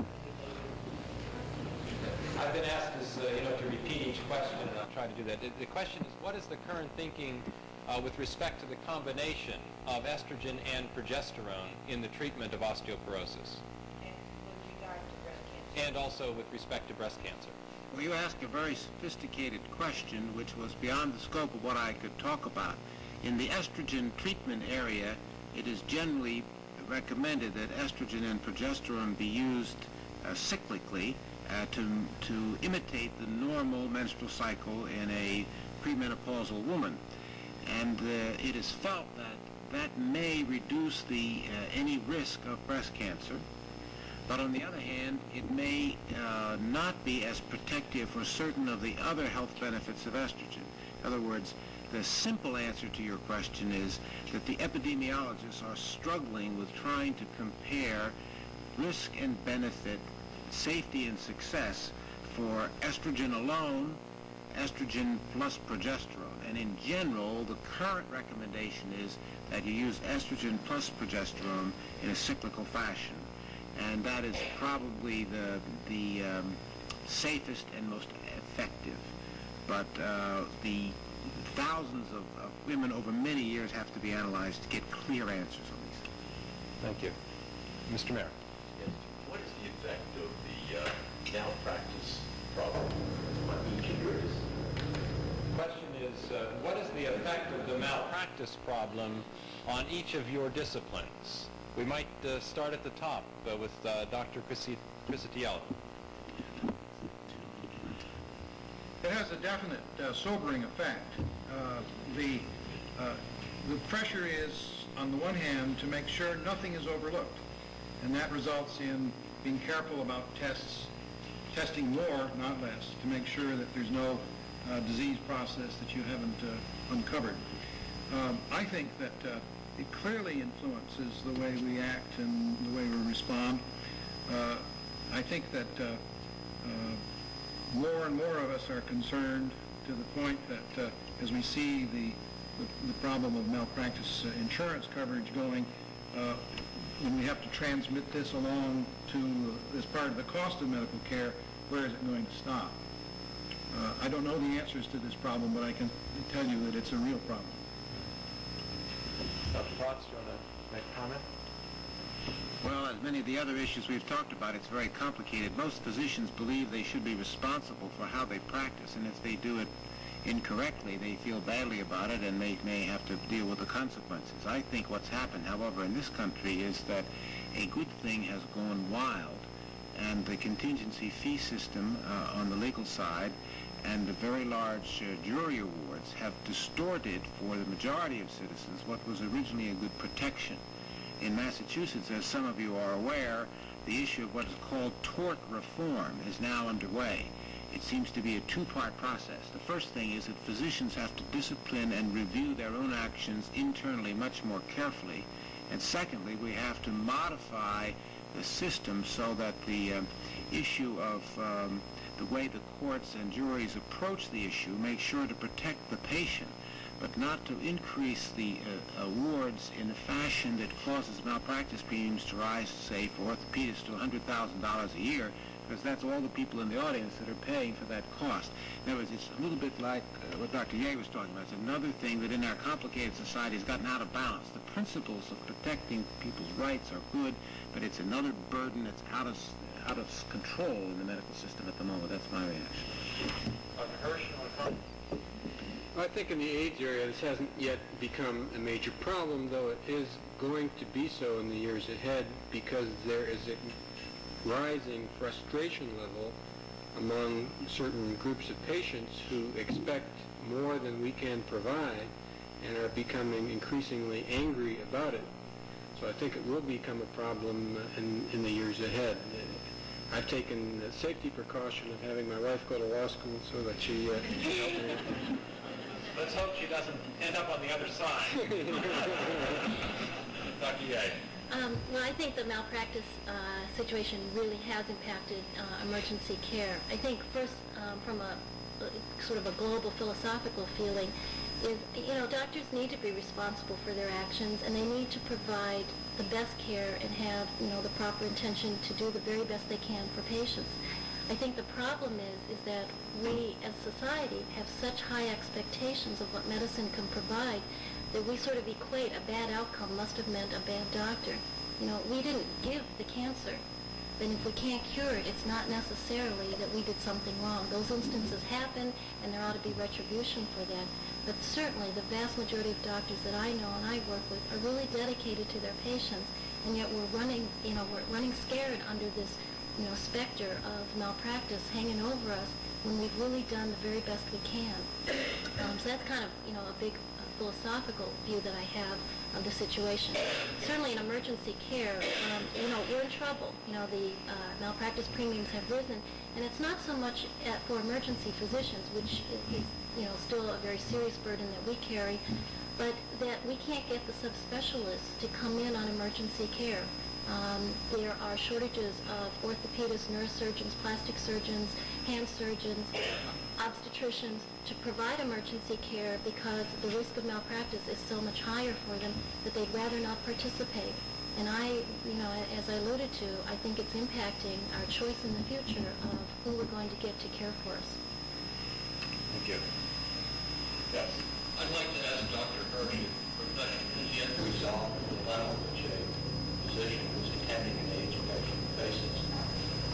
On the one hand, observing the communications of the patient, and on the other hand, having an awareness that the patient will continue to be promiscuous and not take safety precautions to threaten the lives of other people. The question to Dr. Hirsch is, has the medical profession, I think we'd even go so far as to say, have you, resolved the dilemma faced by a physician with a patient who has AIDS, on the one side wanting to respect the privacy of the communication of that patient, and on the other side recognizing that this patient may be still spreading the virus to others at risk? No. I think the issue is an important one. It's not so much a medical question right now as a legal question. I mean, I think there are regulations that vary from state to state as to what a doctor can or cannot tell, for example, a sex partner of someone who is infected. I think that there are people in the state who are trying to change the current regulations, which, as I understand them, make it incumbent upon the physician not to tell sex partner of someone who is infected. I think the law should be changed so that we can do that, but it's a very tricky issue, but not so much a medical one as a societal and legal issue. Just a side comment on this question. I'm aware of at least one physician in California who is now being sued simultaneously by one patient because the physician warned a potential partner, and by a partner because the physician did not warn.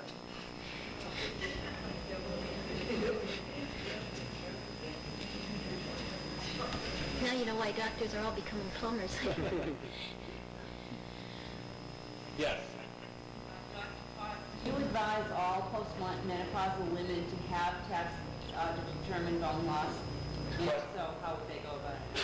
Question to Dr. Potts. Do you advise all postmenopausal women to have tests for bone loss? And if so, how should they go about it? Again, it's a little subset of the problem of medical access. For most of the people in this audience, who can find availability of the kinds of checking procedures, test procedures, I would recommend that they do so.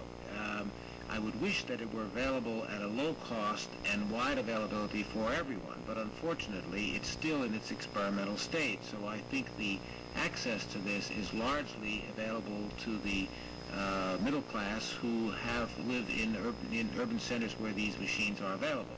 With time, they will probably be more widely available at a lower cost. I do recommend for those that can do so, and in an area such as Boston and Newton, it's no problem at all to do this.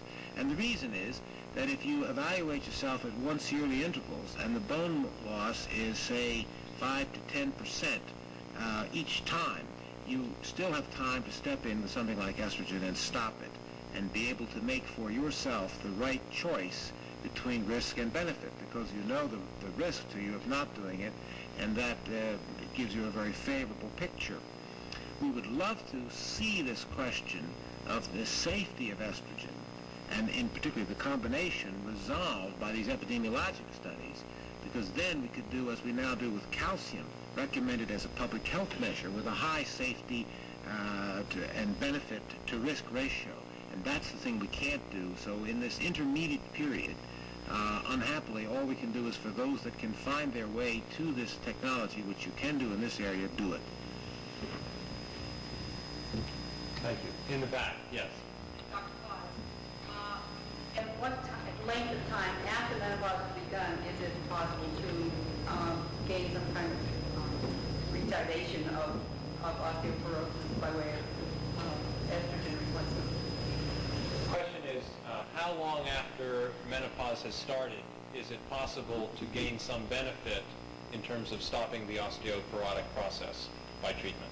The answer to that requires knowing how much bone loss may occur over what time period, and it looks like we're talking about a number of years, and maybe 30-40% of the bone may be lost over, say, a 10-year period. That's probably, say, 25 to 30%, 30% probably being the highest.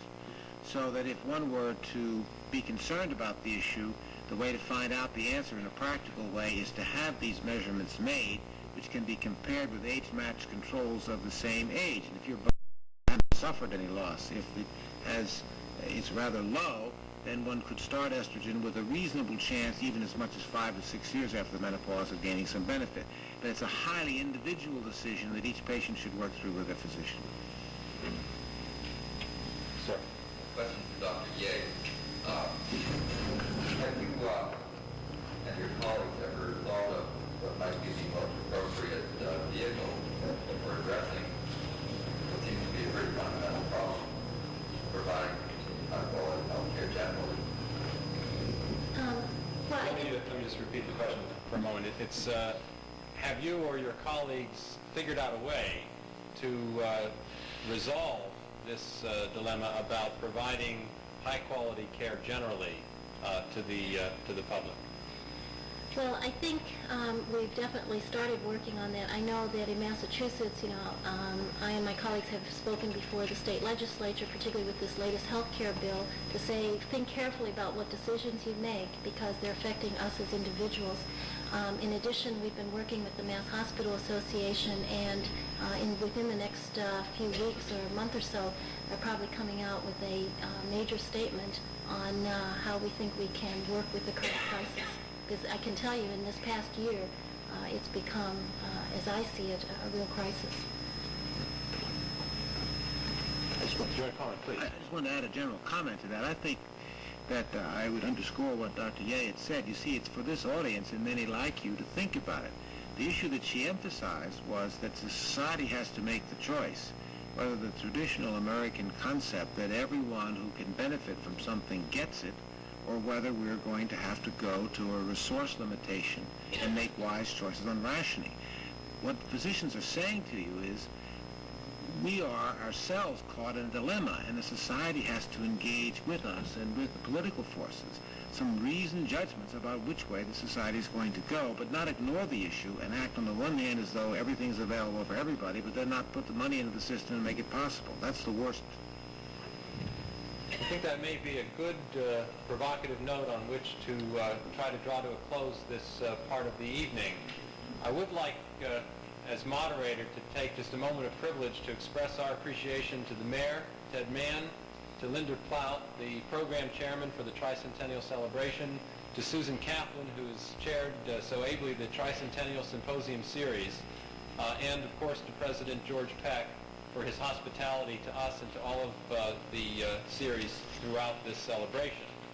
I'd like to thank the panelists for their excellent presentations. I enjoyed it very much, and I'm sure the audience did as well. And thanks to all of you for being with us tonight.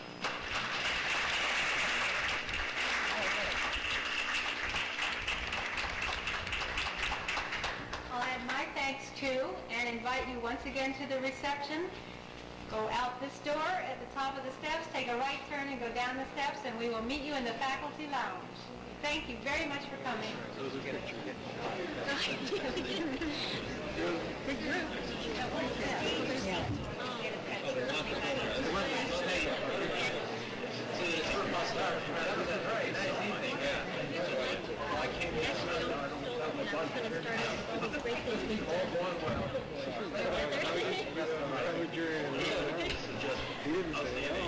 Thank you, Doctor. Thank you very much.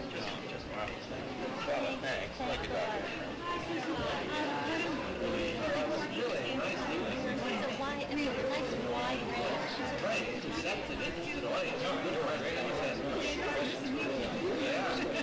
Well, I mean, Newton at its best. It's 10 o'clock. We've got a lot of stuff right on and off. A lot of slides. You can spare a minute. We'll take your picture. Yeah, sure. The number of doctors that are giving up the profession as a result of the malpractice. Thank you very much. We get the mayor available. Yeah, Is one of the reasons why you have a problem. Nurses aren't going to win the field. They're not going to risk everybody's medical judgment broken. And when you talk to the people, they don't understand this. Bill, you did a beautiful job. Yeah, wonderful.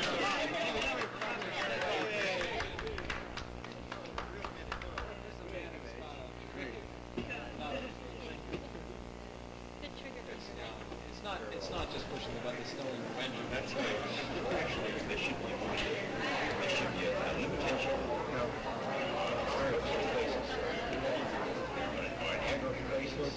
Actually, I'm giving a lecture on the series of classes on freedom of the world. Like something or something. That's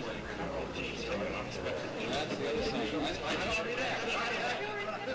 You wanted to give us a lecture. You wouldn't ask me to show the slides. You're finished. I'm afraid don't put down a ring. Doctor, this now is the Swinkles, Steelers. We're afraid to operate our own trucks. We see it out at City Hall. We have to think pardon? It's playground, the only playground we used to play on it. Yeah, the playgrounds are gone. Speaker sit. Speaker set. Outside. Some of us are going to stand behind. Did I tell you? They look great. They take it all by the way.